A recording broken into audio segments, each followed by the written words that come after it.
What is going on, guys? Ironflash here with another reaction for you today. This time, I have Star Wars Duel of the Fates explanation by Dave Filoni, the master creator of the Clone Wars, explains Duel of the Fates. This was requested by a couple of you guys out there, so I'm very curious to see what this great creator and mind has to say about Duel of the Fates.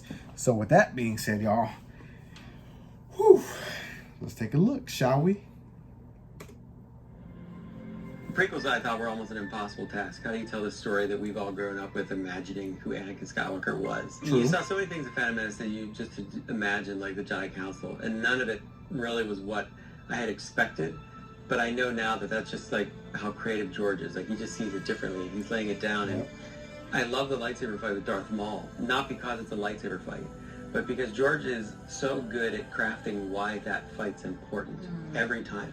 Like, you know, the Obi-Wan Darth Vader fight isn't like the most wonderfully staged necessarily combat that you're ever going to see, but there's so much at stake. It's so meaningful when Obi-Wan dies that we all feel like Luke. In Phantom Menace, you're watching these two Jedi in their prime fight this evil villain. Maul couldn't be more obviously the villain. He's designed to look evil, and he is evil, and he just expresses that from his face all the way up to the type of lightsaber he fights with. What's at stake is really how Anakin's going to turn out, because Qui-Gon is different than the rest of the Jedi. You get that in the movie, and Qui-Gon is fighting because he knows he's the father that Anakin needs. Because Qui-Gon hasn't given up on the fact that Jedi are supposed to actually care and love, and that that's not a bad thing. The rest of the Jedi are so detached and they've become so political that they've really lost their way. And Yoda starts to see that in the second film. But Qui-Gon is ahead of them all. And that's why he's not part of the council. So he's fighting for Anakin. And that's why it's the Duel of the Fates. It's the fate of this child. And depending on how this fight goes, Anakin is his life's gonna be dramatically different. So Qui-Gon loses, of course.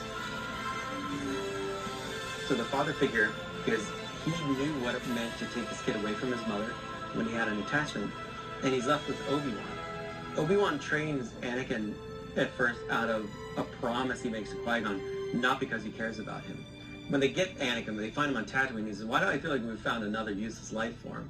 He's comparing Anakin to Jar Jar. Excuse me. And he's saying, this is a waste of our time. Why are we doing this?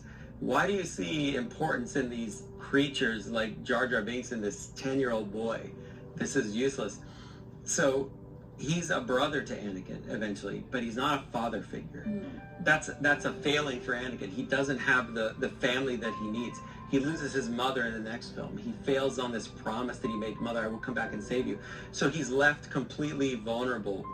And Star Wars ultimately is about family.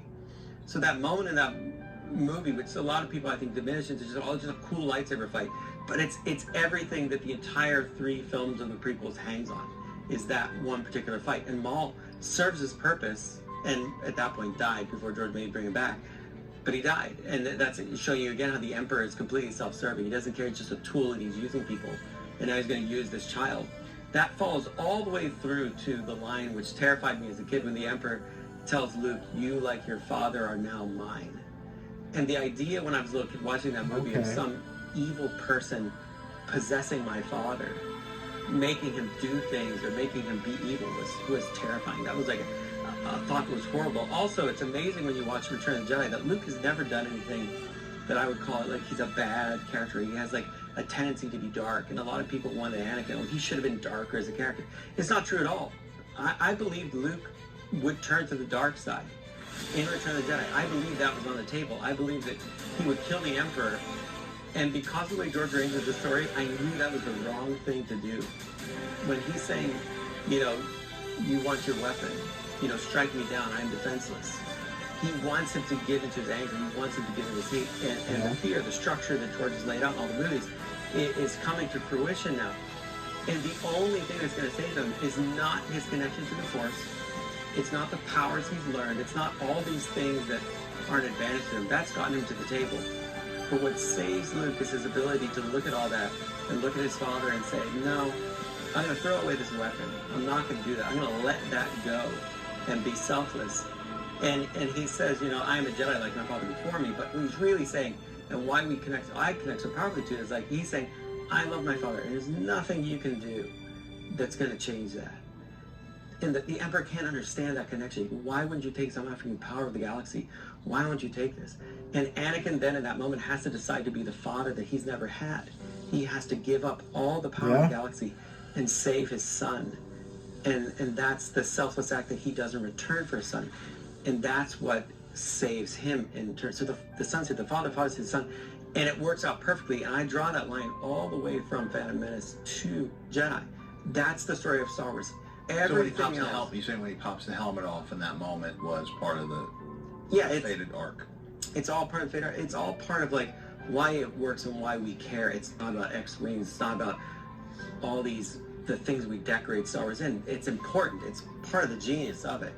But we soulfully react like we don't just want an action movie. We want to feel uplifted. And Star Wars is an adventure that makes you feel good. You know, it does. It makes me feel like, wow, I want to be a part of that. So that's what I always go back to with Star Wars is this selfless act and this family dynamic, which is so important to George, so important to the foundation of Star Wars. That's in us, and what I like about it is it is really saying there is a lot of hope out there. That we fundamentally want to be good people, that we can all be driven to do terrible things, but that we can persevere through selfless action. So George has this hopeful story, and it's something that he's reiterated most times I've seen him, you know, after we've been making things without him, is remember to make these stories hopeful. Remember to give that to kids because they really need it. And so that's just something to keep in mind.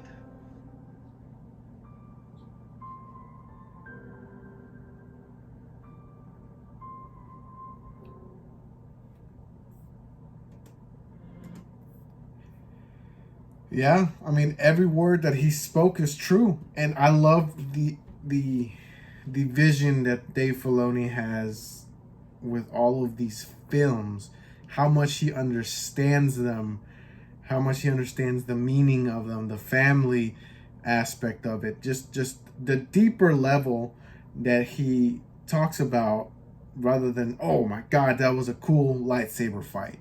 No, he dives deeper into the story, into something that others outside of Star Wars don't see sometimes. I mean, I am a diehard fan of Star Wars, and like he said, it's supposed to help you feel good, and it's very true. It does. It helps me feel amazing when I get to watch either the Clone Wars, any of the films, or even like The Mandalorian and stuff like that. And then, like, just from like my first experience when I went to Disney World and I saw Galaxy's Edge for the first time, I bawled my eyes out of pure happiness to be able to experience that. Now, when I go every year, you know, I make sure that is my last stop before I come back home. Star Wars Galaxy's Edge is always my last stop, instead of like the big parks, the Magic Kingdom or whatever. But being at Galaxy's Edge is my favorite now, and they're just expanding and they're just making the experience even better. So Dave Filoni is a true pioneer of Star Wars, and I believe Star Wars is deeply in good hands with him, and even Jon Favreau, you know. So I believe in them. Just look at what they've done with The Mandalorian. So thank you guys for suggesting this video to me. I didn't even know what to expect, and I've seen most of these behind the scene table talks that they do. I guess I probably already forgot about this one, but thank y'all for sharing this with me. Leave a comment down below if you guys want me to check out something else, and if you and your thoughts on Dave Filoni's take on Duel of the Fates. Hit the like button, subscribe, don't forget to ding that bell. Ironflash is out of here, and may the force be with you always.